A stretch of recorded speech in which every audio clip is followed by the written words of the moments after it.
The terrain was a nightmare. The ground was a sucking mire, and the undergrowth was a thorny, nearly impenetrable wall of vegetation. Progress was painfully slow. For 2 full days, they scoured the area, moving outward in concentric circles from the branch where the fabric was found. They battled insects, heat, and the constant threat of sprained ankles and falls. The hope that had ignited the search began to dwindle. The definitive answer came late on the 2nd day. The fabric scrap was brought back to the command post in an evidence bag. Frank Miller and a senior investigator examined it under a magnifying lamp. It was the right color, but the material was all wrong. It was a cheaper, heavier nylon than the high-tech, lightweight material of Jasmine's jacket. Miller, who had worked in these mountains for 30 years, recognized it instantly. It was from an older model of a fishing vest, a popular brand sold at a major retailer a decade ago.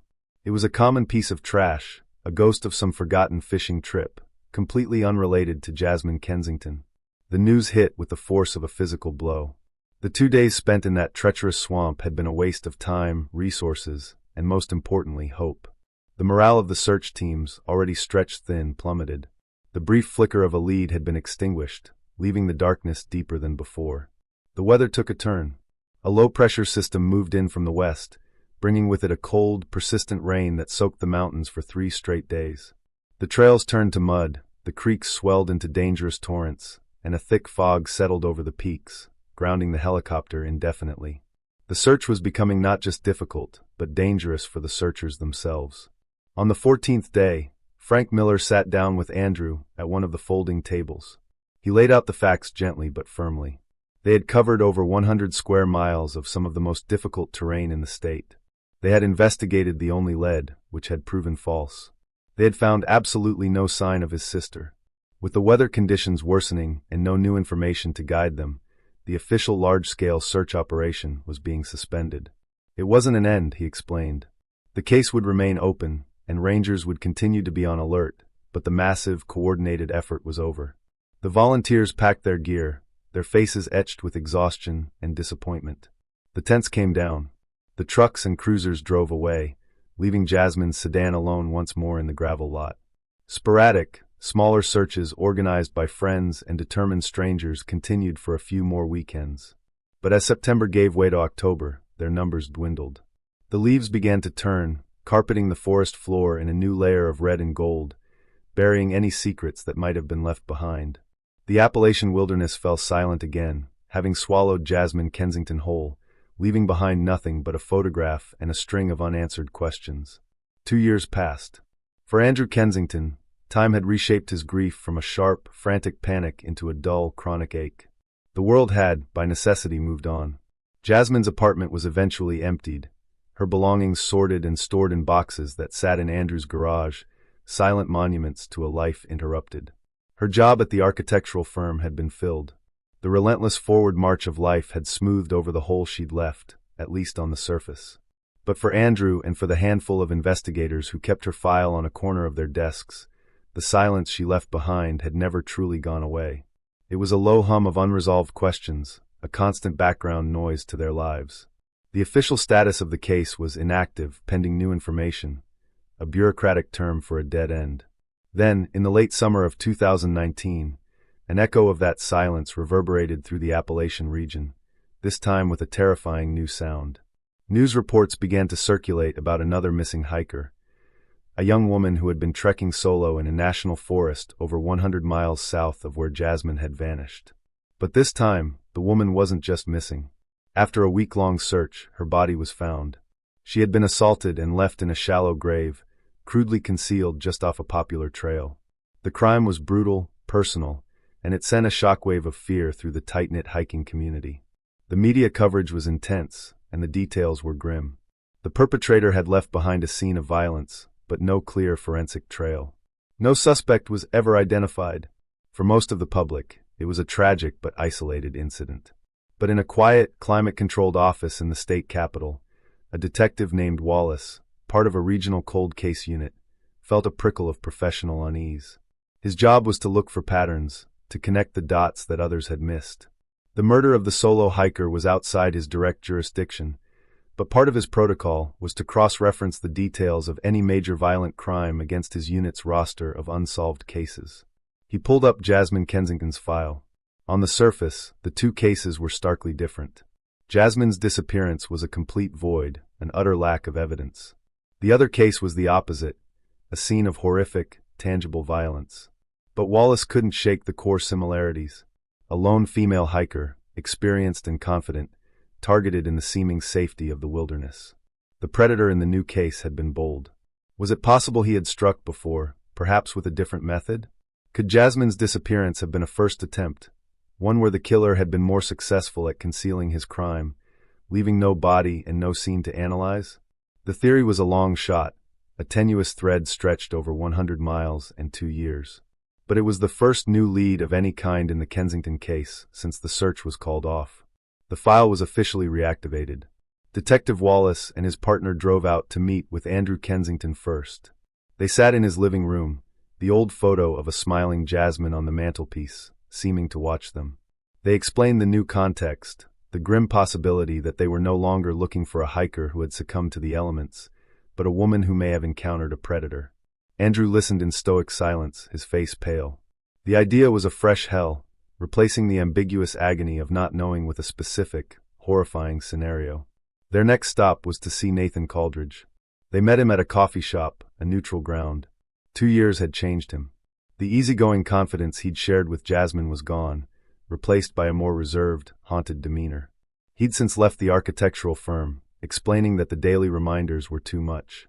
When the detectives laid out the new theory, Nathan's reaction was visceral.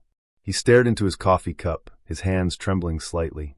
The thought that Jasmine might have been murdered, and that he was supposed to have been there with her seemed to land on him with a physical weight. Wallace observed him carefully. He asked Nathan to walk them through the timeline again, specifically the 48 hours before Jasmine left.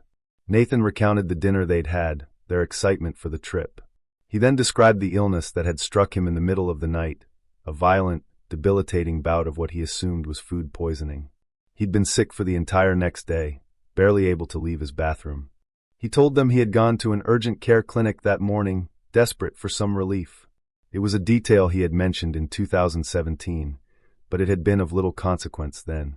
Now it was critical. "Do you remember which clinic?" Wallace asked, his tone casual. Nathan named it without hesitation. "Would you be willing to sign a release for us to obtain those records?" "Of course," Nathan said, looking up, his eyes meeting the detective's. "Anything that helps.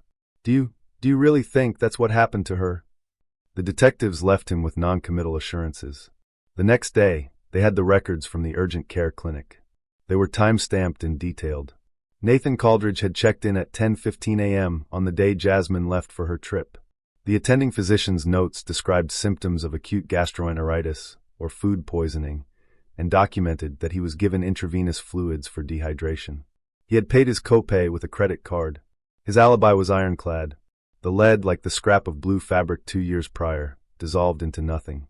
Nathan Coldridge was not a suspect, but the exercise had not been a waste. The case file on Jasmine Kensington went quiet again, but the nature of that silence had changed.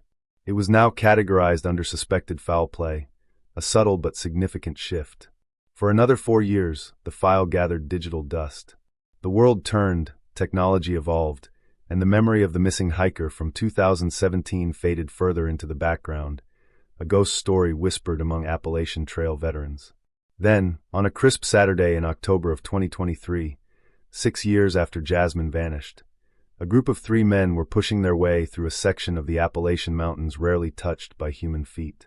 They weren't traditional hikers, but members of a small, niche community who called themselves the Appalachian Geological Survey Group. It was a rather formal name for a hobby born of a shared fascination with the Earth's unseen forces. Armed with an array of sensitive scientific instruments, they sought out geological and magnetic anomalies, hoping to map undiscovered mineral veins, undocumented cave systems, or simply to satisfy their own curiosity about the planet's hidden architecture. The leader of the trio, a 40-year-old former IT technician named Marcus, was at the forefront, his eyes on the screen of a black handheld device. It was a Latynx AF5000, a sophisticated EMF meter capable of detecting a wide spectrum of electromagnetic fields. For most of the day, the device had been predictably placid, showing only the faint background hum of the Earth's natural magnetic field. But as they traversed a steep, densely wooded slope covered in a thick carpet of autumn leaves, the device suddenly chirped to life. Marcus stopped, holding up a hand to his companions, Ben and Leo. He glanced at the screen. The digital numbers were climbing rapidly, 20, 45, 60. A red bar graph on the display lit up, indicating a strong magnetic field. He took a step to his left, and the numbers dropped. He stepped back to his right, and they shot up again, peaking at a steady, inexplicable 87. "What is it?" Ben asked, coming up behind him. "I have no idea," Marcus muttered, his brow furrowed. "We're miles from any power lines. There's no infrastructure out here at all. But I've got a strong, very localized magnetic field. It's like there's a giant magnet buried right here." The signal was incredibly precise. It was powerful in a 5-foot radius and virtually non-existent beyond it. This wasn't a natural geological anomaly, which would typically be much broader. This was something else. Driven by a puzzle, the three men began clearing the thick layer of dead leaves and forest debris from the ground at the heart of the signal. They used their hands and the toes of their boots, scraping away years of accumulated decay. Beneath the leaves, they found it. It wasn't a cave entrance in the classic sense, not a gaping mouth on a cliffside. It was a fissure, a dark vertical crack in the earth, partially obscured by a tangle of roots from an ancient overturned tree. The opening was narrow, perhaps only 3 feet wide, a jagged wound in the mountainside that seemed to exhale a cool, damp air. Marcus held the EMF meter over the opening. The reading of 87 held steady, the signal emanating directly from the darkness. The mystery was now irresistible. This was exactly the kind of discovery their group lived for. After a brief discussion, they decided Marcus, the most experienced climber among them, would investigate. They unpacked their gear, and Marcus clipped into a safety harness and rope, which Ben and Leo anchored securely to a sturdy living tree.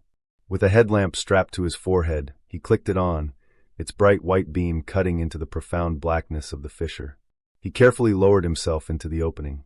The initial descent was tight, the rock cold and damp against his jacket.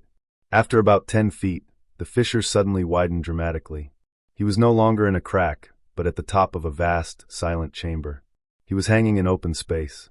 He played his headlamp beam across the cavern, revealing glistening wet rock walls that stretched far beyond the light's reach. The air was still and ancient. He looked down. The beam of his light didn't find a floor. It just disappeared into a seemingly bottomless darkness. He was at the top of a massive vertical pit. A shiver that had nothing to do with the cold ran down his spine. He called up to his friends that the fissure opened into a huge cave with a sheer drop. As his eyes slowly adjusted to the gloom, he scanned the perimeter of the pit below. And then his headlamp beam caught something.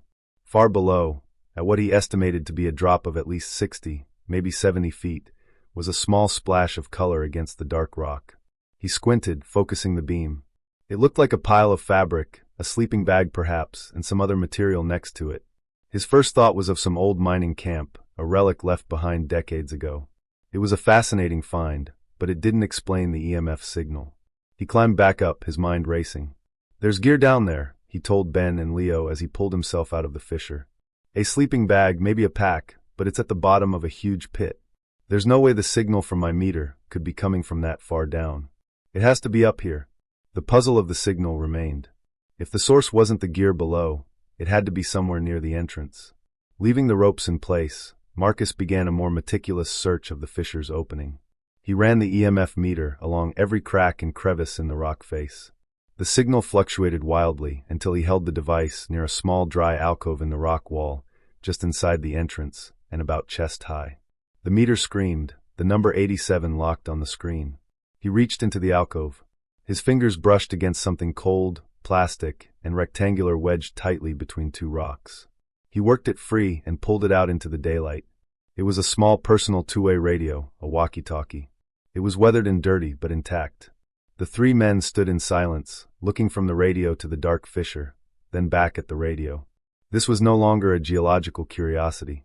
A radio intentionally placed to broadcast a signal, paired with abandoned camping gear at the bottom of a deadly pit. This was something else entirely. This was a crime scene. With a shared grim understanding, Marcus pulled out his satellite phone, a device they carried for emergencies exactly like this, and dialed 911. The arrival of law enforcement transformed the quiet, remote mountainside into a hub of controlled, urgent activity. The initial responding deputies secured the scene, their expressions grim as they peered into the dark fissure, listening to Marcus' methodical account of the discovery. They immediately recognized the potential significance. A missing person case in this area, even 1 year old, casts a long shadow. Within hours, the information had been relayed up the chain of command, and a detective from the regional cold case unit, Detective Wallace, was en route. When Wallace arrived, the scene was already being prepped for a complex operation. He recognized the name Kensington the moment the dispatcher relayed the potential link. The discovery of the gear, described as a sleeping bag and backpack, was a strong match for the inventory list Andrew Kensington had provided 6 years ago. Wallace stood at the edge of the fissure, the same cool, damp air that Marcus had felt breathing from the earth. He looked at the small black radio, now sealed in an evidence bag. It was an unassuming object, yet it hummed with implications that made the hair on his arms stand up. A specialized cave rescue team, CRT, was called in, a unit of firefighters and paramedics with advanced training in vertical rope rescue. Their arrival brought a new level of technical precision to the scene. They established a complex system of anchors and pulleys, their brightly colored ropes a stark contrast to the muted tones of the forest. The plan was twofold. First, to safely rappel into the pit to document and retrieve the gear. Second, to conduct an initial search of the immediate cavern for any other signs of human presence. 2 members of the CRT, harnessed and helmeted, descended into the darkness, their headlamps cutting through the gloom, their voices echoing slightly as they communicated over their helmet radios with the surface team. From the bottom of the 60-foot drop, their voices crackled back to the surface. "We have a visual on the items. 1 sleeping bag, blue. 1 large frame backpack, beige. Both appear to have significant weathering." They carefully documented the position of the items before touching anything. The backpack was partially open, its contents spilled slightly. The sleeping bag was unrolled, as if someone had been using it. But as they swept the area with their powerful lights, they confirmed the most critical fact. There was no body. There were no human remains, not even bone fragments, visible in the immediate vicinity of the gear. The items were carefully packaged in large evidence bags and painstakingly hauled to the surface. As they emerged into the daylight, Detective Wallace and Andrew Kensington, who had been notified and had driven for hours to be there, looked on. Andrew's face was a mask of strained composure as he identified the backpack. It was Jasmine's. He recognized a distinctive patch she had sewn onto one of the straps. The 6-year-old mystery had finally yielded a tangible clue, but it only deepened the central question. Where was she? While the gear was being processed, the radio was sent directly to the state police forensics lab. It was handed over to a technician named Sarah, a specialist in electronics and data recovery. Her initial assessment was that the device was in poor condition, its casing scratched, and its battery compartment showing signs of corrosion. She didn't expect to find much, but when she connected it to a diagnostic tool, she got a faint power reading. The battery wasn't completely dead. This was the first major anomaly. A standard alkaline battery left in a device for 6 years would have been inert. Sarah carefully disassembled the radio. The findings she made next would shatter every existing theory about the case. Based on the specific model of the lithium batteries inside and their measured level of degradation and remaining voltage, she could create a rough timeline. These batteries had not been sitting in this device since 2017. Her conservative estimate was that the radio had been actively powered on, broadcasting its intermittent beacon for no more than 18 months. It had likely been placed in that rocky crevice sometime in the spring or summer of 2022. When Detective Wallace received Sarah's report, he had to read it twice. The implications were staggering. This wasn't the scene of a 6-year-old accident. Jasmine Kensington, or someone with her radio, had been alive as recently as 1.5 years ago. She hadn't just fallen into this pit and perished. The narrative of a tragic hiking accident was obliterated. The new timeline raised 1,000 new questions. How could she have survived? And if she was alive in 2022, where was she now? The focus of the investigation pivoted with whiplash intensity. This was no longer a cold case recovery. It was an active search for a person who might still be alive. The cave system became the new ground zero. A professional speleological team, cave mapping experts, was contracted to create a full survey of the underground network. Their work revealed the true scale of what lay beneath the fissure. It was not a single chamber. but a sprawling labyrinth of interconnected tunnels and passages stretching for miles in multiple directions. For 2 weeks, the mappers worked using laser measurement tools and deploying small drones in the larger chambers. Deep within the system, nearly half a mile from the initial pit where Jasmine's gear was found, they made their second monumental discovery. Concealed in a secluded, densely vegetated hollow on the surface, they found another entrance to the cave. This one was no mere fissure. It was a wide arching opening large enough to walk through upright. A gentle sloping floor of packed earth led down into the main cavern network. It was a clear, relatively easy way in and out of the cave system, a natural doorway that showed signs of occasional animal use. The discovery was a paradox. The entire case was now balanced on a series of contradictions. Jasmine's gear was at the bottom of a death trap, yet there was an easy exit nearby. A radio was placed as a beacon at the dangerous entrance, not the safe one. She was alive for years after she vanished. Yet, she never made contact. The cave had given up some of its secrets, but in doing so, it had created an even more profound and disturbing mystery. The question was no longer just what happened to Jasmine Kensington in 2017, but what had she become in the years that followed.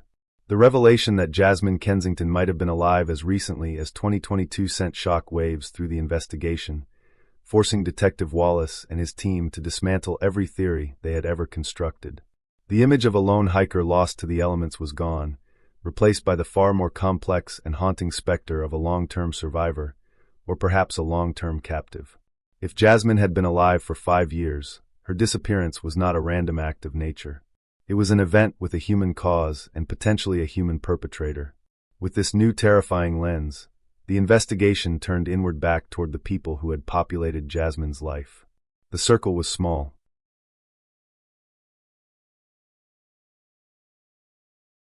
Jasmine was a private person with a few close friends and a devoted brother. In the harsh calculus of homicide investigation, suspicion often falls first on those closest to the victim. Andrew Kensington was quickly ruled out. His grief had been raw, public, and unwavering for 6 years, and his actions had always been solely focused on finding his sister. That left one name from the original file still lingering with a faint, unanswered question mark: Nathan Coldridge. The suspicion was reluctant, almost distasteful to the investigators. Nathan had been cleared in 2019, his alibi seemingly solid. But the circumstances had changed so dramatically that every piece of the puzzle had to be re-examined. The new timeline, Jasmine alive until the 2022, opened up possibilities that hadn't existed before. The theory was dark and convoluted. Could Nathan have been involved not in her initial disappearance, but in her continued captivity? Could his alibi for the day she went missing have been a clever misdirection, masking a more sinister, long-term plan? It felt like a stretch, like something from a movie script. But Wallace's job was to follow every possibility to its logical and sometimes illogical conclusion. He assigned a junior detective to conduct a deep-dive financial background check on Nathan Coldridge, looking for anything out of the ordinary, any unexplained income, any unusual behavior in the years since Jasmine vanished. For weeks, the detective sifted through digital records, bank statements, and credit reports. Most of Nathan's life was unremarkable. He had changed jobs, moved apartments once, and lived a quiet, solitary life. But then the detective found it.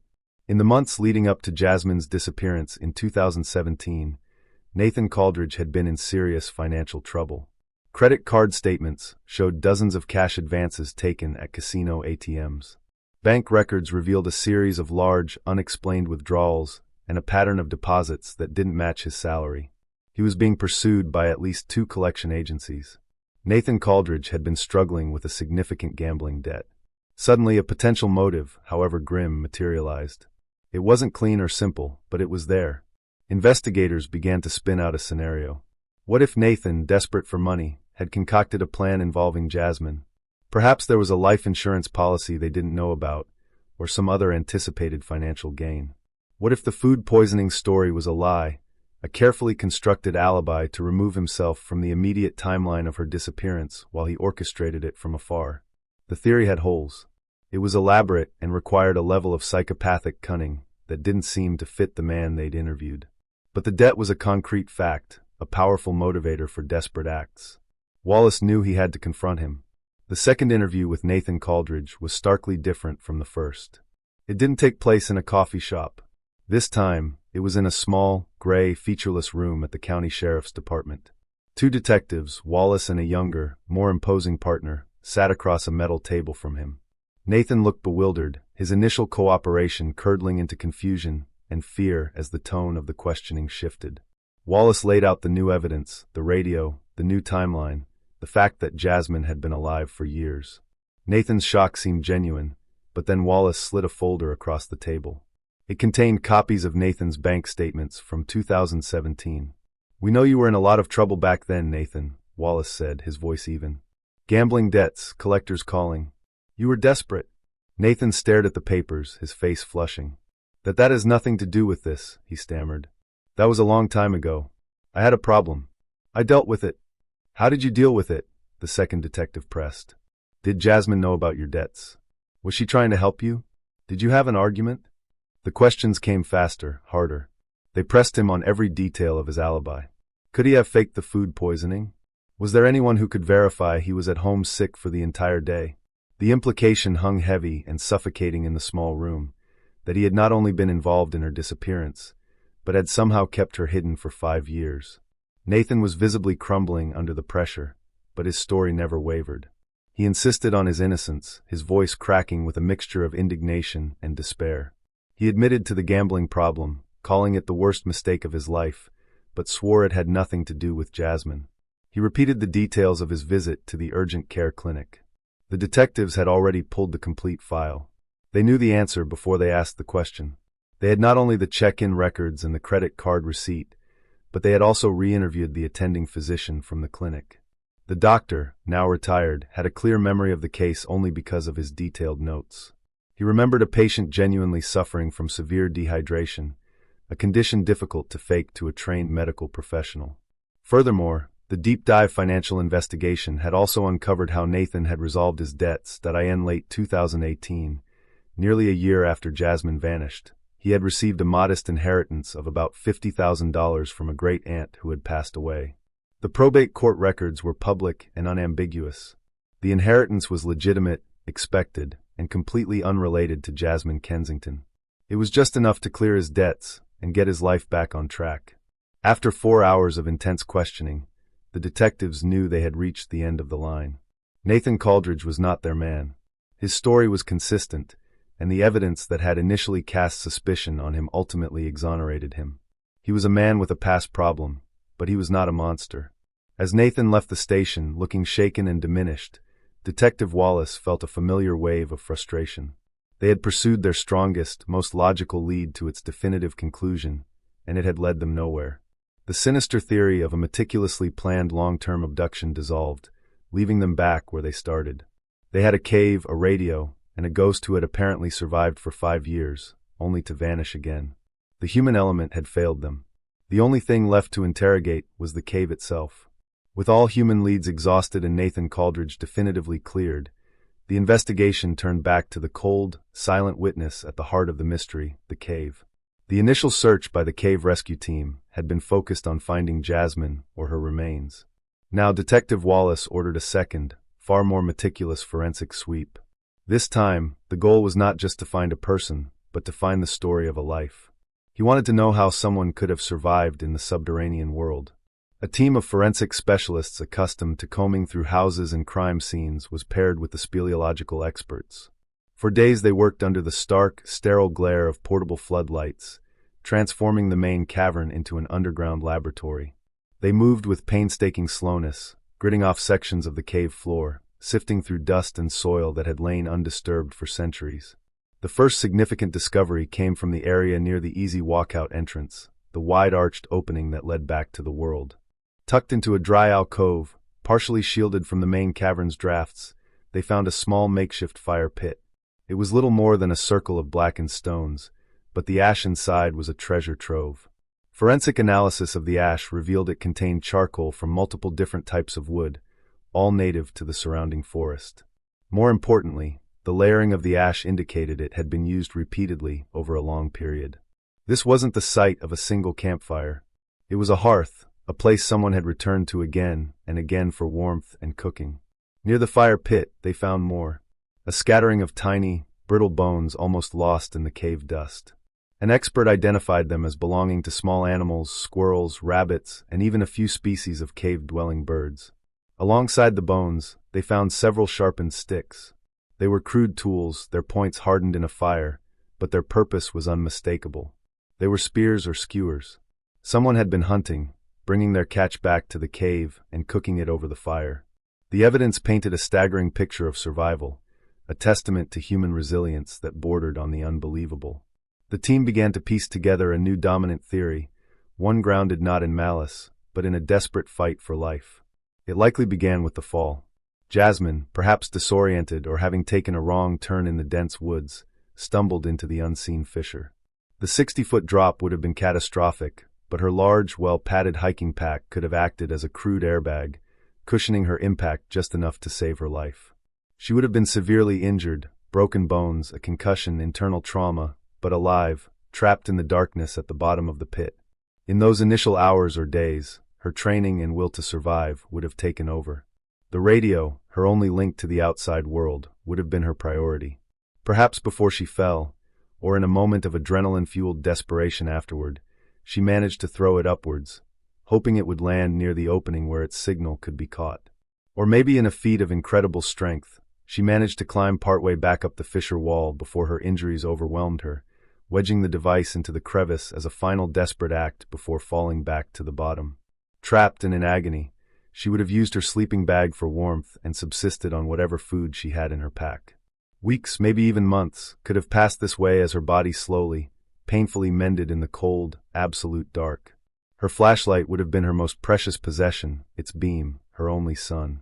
It was during this period of recovery that she must have begun to explore, crawling or limping her way through the passages leading away from the pit, searching for another way out. And eventually she found it.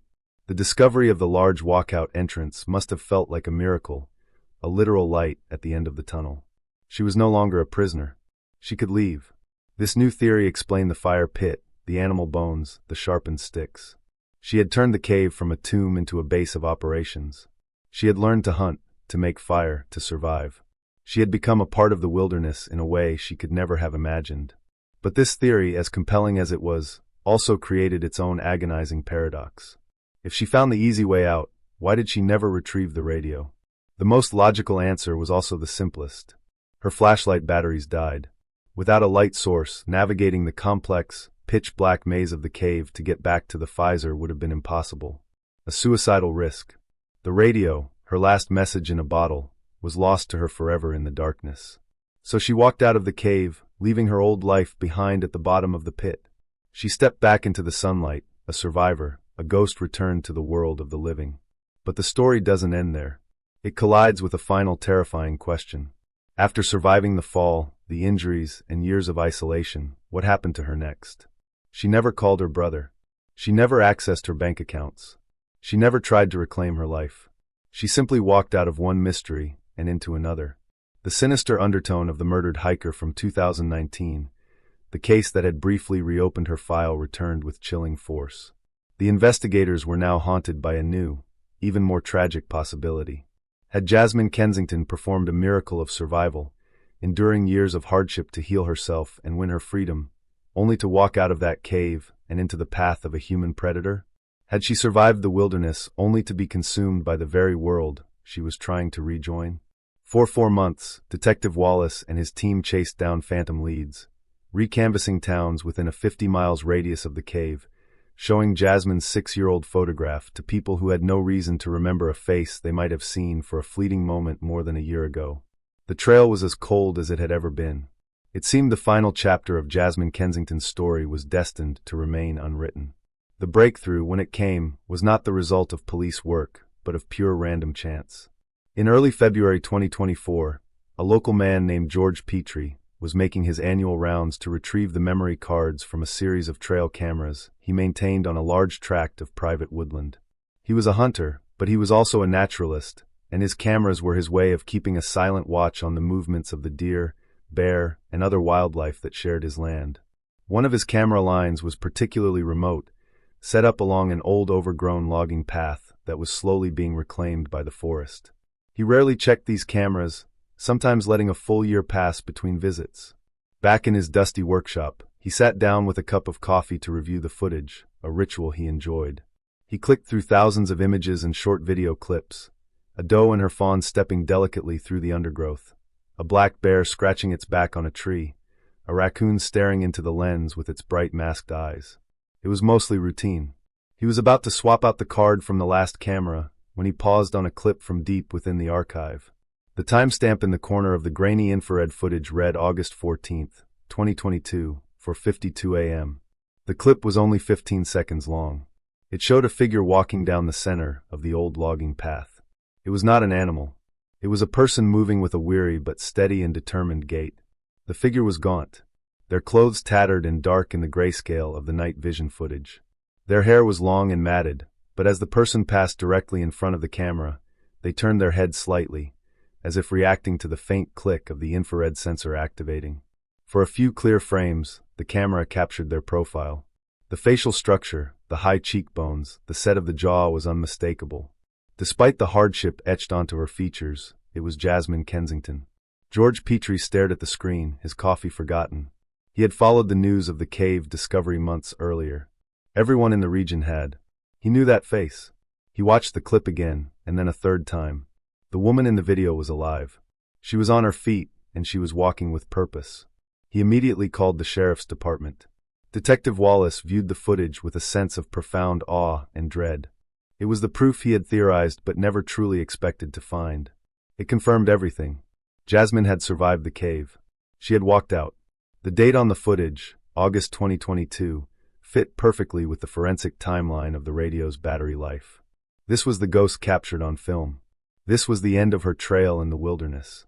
The location of the trail camera provided the final crucial piece of the geographical puzzle. It was positioned on a path nearly 20 m from the cave's easy exit.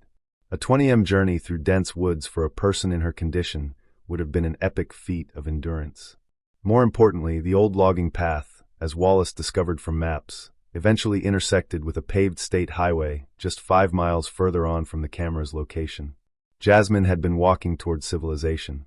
She was 5 miles from a road where a single passing car could have been her salvation, but the trail ended there. A renewed massive public appeal was launched, this time with the grainy, haunting image from the trail camera. Flyers were posted at truck stops and diners along that stretch of highway. Investigators interviewed every resident and business owner within a 10 miles radius, but no one remembered seeing her. No trucker recalled a lone woman walking on the shoulder of the road in the pre-dawn hours. No one reported picking up a hitchhiker. The trail camera footage was the last known proof of Jasmine Kensington's existence. The case remained suspended in an agony of possibilities. The most optimistic and least likely theory is that she was picked up and for reasons of her own chose to disappear into a new life, leaving her past behind. But investigators find that hard to believe. A woman who fought so hard to survive would not so easily abandon the brother she loved. The more prevalent and far darker theory is the one that has haunted the case from the beginning. That Jasmine Kensington survived the fall, endured the darkness, and walked 25 miles back to the world only to encounter the one predator more dangerous than any in the wild. Her story ends on the shoulder of a lonely highway. A final terrible silence that the mountains can no longer be blamed for keeping.